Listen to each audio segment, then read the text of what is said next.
On a warm summer afternoon, Leo and his little sister Emma were playing in the attic of their grandparent house. The attic was a treasure trove of old things, boxes filled with books, dusty toys, and mysterious items that hadn't been touched in years. It was their favorite place to explore. "Look at this," Emma called out, holding up an old leather-bound book. Leo glanced over, smiling. "That looks ancient. I bet it's full of old stories." As they continued rummaging through the attic, something unusual caught Leo's eye. Tucked beneath a pile of blankets in the corner was an old wooden chest. The lock was rusty, and the wood was cracked from age. "What do you think is in there?" Leo asked, his curiosity piqued.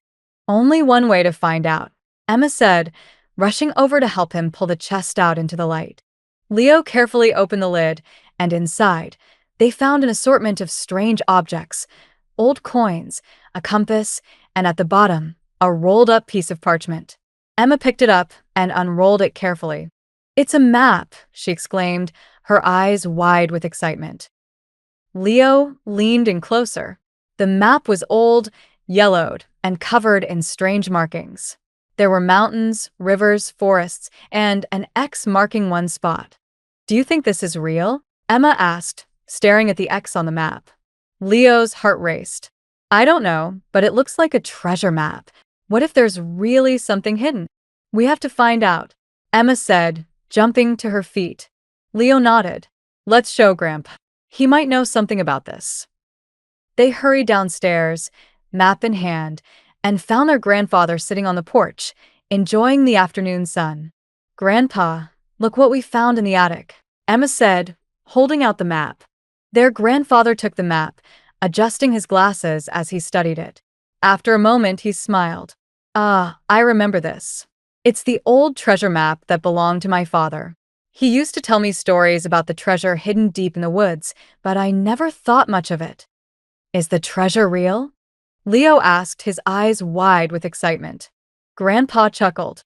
"I always thought it was just a story, but who knows? It might be worth a look. If you kids are up for an adventure, I can help you get started." Leo and Emma exchanged excited glances. "Yes, we're ready," they said in unison.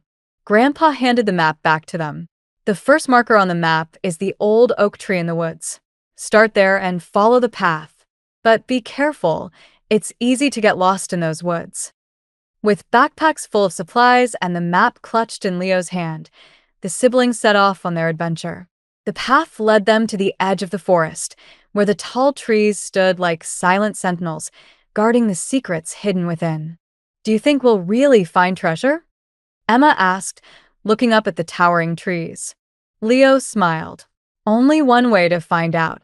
They followed the path, keeping an eye on the map. After about an hour of walking, they reached the old oak tree marked on the map.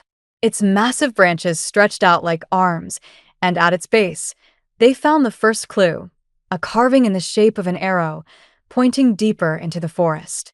"Look, it's the next direction," Emma said excitedly. They followed the arrow, winding through the forest, climbing over fallen logs and crossing small streams. The deeper they went, the more mysterious the forest became. The air grew cooler, and strange sounds echoed through the trees. After walking for what felt like hours, they arrived at a small clearing. In the middle of the clearing was a stone well, just like the one on the map. "This is it," Leo said, pulling out the map to check. The well was marked with a star, and just beyond it was the X, where the treasure was supposed to be. They approached the well, peering over the edge. The water was still, reflecting the sky like a mirror. Leo reached into his backpack and pulled out the compass they had found in the chest. "Let's see," he muttered, studying the compass. "The map says the treasure is to the east of the well." They turned east and followed the path for a few more minutes until they came to a large boulder covered in moss. "This must be it," Leo said, his heart pounding. Emma pointed to a small, narrow opening at the base of the boulder. "Look, we can crawl through there." With a mix of excitement and nervousness, they crawled through the opening, entering a small, hidden cave. Inside, the air was cool and damp, and the only light came from the small opening behind them. And there, in the center of the cave, was an old wooden chest. "We found it," Emma whispered, her voice filled with awe. Leo carefully approached the chest, his hands trembling. He lifted the lid, and inside they found something unexpected. Not gold or jewels, but old letters, photographs, and small trinkets. "This isn't treasure," Emma said, sounding disappointed. Leo picked up one of the letters, opening it carefully. As he read, a smile spread across his face. "These are letters from Grandpa's father. He must have left these here for us to find."